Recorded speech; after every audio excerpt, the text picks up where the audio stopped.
The HOA burned my house down last night.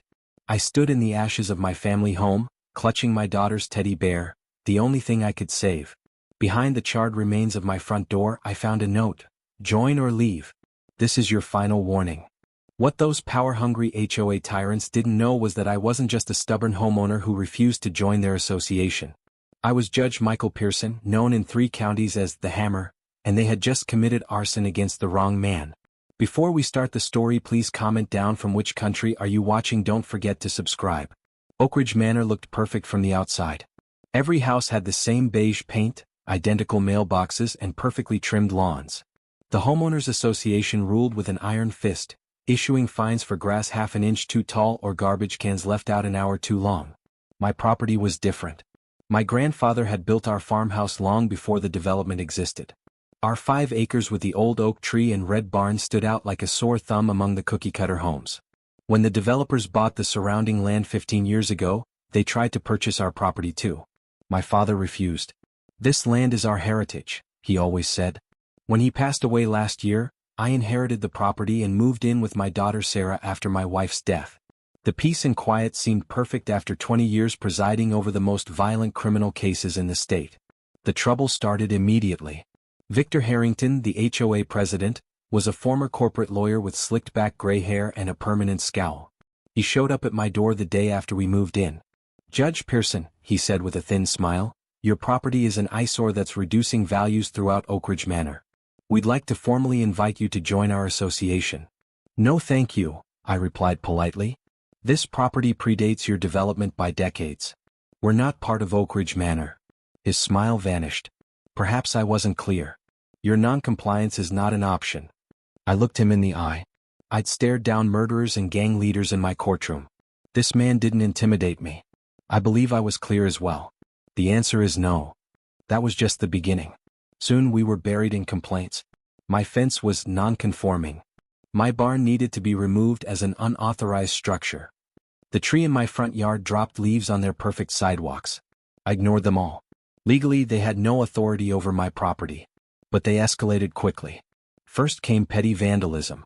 Someone spray-painted "comply" on my mailbox. My daughter's bike disappeared from our front yard. Garbage was dumped on our driveway in the middle of the night. Then they tried legal harassment. I received notices claiming my property boundaries were incorrect. They filed noise complaints when I mowed my lawn. They even tried to claim my property was originally part of the development's land, a ridiculous assertion I quickly disproved with county records. What Harrington didn't realize was that as a judge, I understood the legal system far better than he did. I documented everything, filed the appropriate countermeasures, and installed security cameras around my property. After 3 months of this treatment, Harrington and 2 other HOA board members showed up at my door with their final offer: sell my property at half its value or join their HOA and completely renovate my house to meet their standards. "My answer remains no," I said calmly. "Your harassment is fully documented. Any further attempts to coerce me will result in legal action." Harrington's face turned bright red. "You've made a serious mistake," he growled. "People who don't fit in don't last long in Oakridge Manor." 3 nights later, I woke to the smell of smoke and my daughter screaming. The house was on fire. I barely got her out through her bedroom window before the entire structure was engulfed in flames.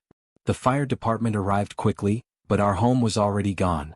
As we stood wrapped in blankets watching the last of the flames, the fire chief pulled me aside. "Judge Pearson, this was arson," he said quietly. "We found accelerant around the foundation and signs of forced entry at the back door. That's when I found the note among the ashes of my front porch. Join or leave. This is your final warning." I sent my daughter to stay with my sister while I handled the situation. I called in every favor I'd earned in 20 years on the bench. Within 48 hours, state police investigators were going through the evidence, bypassing the local police who had close ties to the HOA. The break came when the HOA treasurer, a nervous man named Jenkins, contacted me privately. "Judge Pearson, I had no idea they would go this far," he whispered when we met. "I thought they were just pressuring you to sell." He gave me the HOA's financial records showing a $10,000 payment to a man with multiple arson convictions, listed as special maintenance. He also provided recordings of board meetings where Harrington explicitly discussed taking care of the Pearson problem once and for all. I took the evidence directly to the state attorney general, an old colleague who owed me several favors. The case was ironclad. Within a week, Harrington and 4 other board members were arrested for conspiracy, arson, attempted murder, and racketeering. I made sure to be in the courtroom for their arraignment. The look on Harrington's face when he saw me sitting there was priceless. The blood drained from his features as he realized exactly who he had targeted. "Your Honor," the prosecutor addressed the judge, "given the severity of these charges and the defendant's history of intimidation, we request bail be denied." Harrington's expensive lawyer tried to portray him as a respected community leader, but the evidence was overwhelming. When bail was denied, Harrington finally lost his composure. "This is all because of him," he shouted, pointing at me. He wouldn't comply. He brought this on himself. The outburst only made things worse for him. The judge ordered him removed from the courtroom. The investigation revealed that Harrington's corruption extended far beyond targeting me. For years he had been using the HOA to enrich himself and his friends. He extorted homeowners through excessive fines, kickbacks from approved contractors, and embezzlement of association funds. Several residents came forward with their own stories of harassment and intimidation once they realized Harrington's power was broken. The trial was swift and decisive. With my connections in the legal community, I ensured the case received the attention it deserved. The evidence was overwhelming, and Harrington's attempts to intimidate witnesses from jail only strengthened the prosecution's case. I testified calmly about the campaign of harassment leading up to the fire, looking directly at Harrington throughout my testimony. I didn't need to mention my position. Everyone in that courtroom knew exactly who I was. The jury deliberated for just 2 hours before returning with guilty verdicts on all counts. The judge, a former colleague who had seen humanity's worst alongside me for years, showed no mercy in sentencing. "Victor Harrington, you have been found guilty of using your position to terrorize your community, culminating in an act of arson that could have claimed innocent lives," he stated.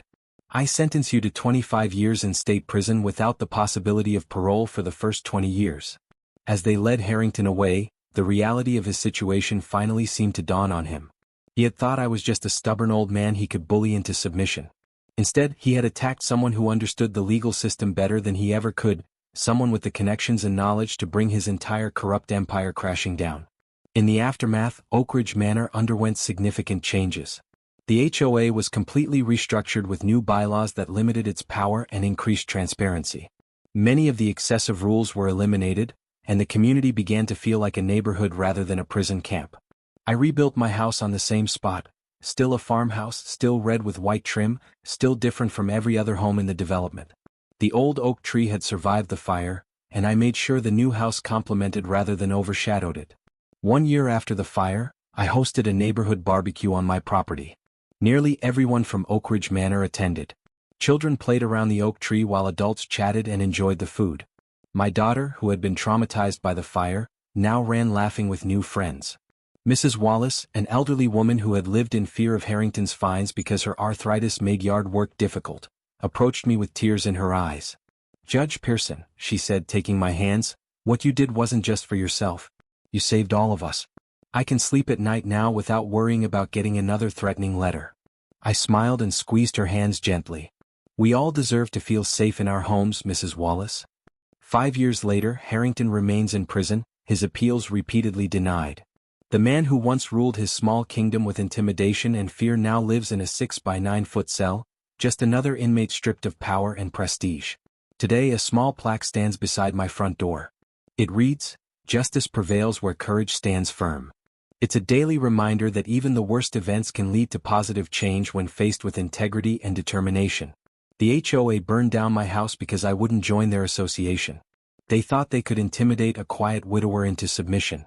They never imagined they were targeting a judge who had spent his career standing up to criminals far more dangerous than a power-hungry HOA president.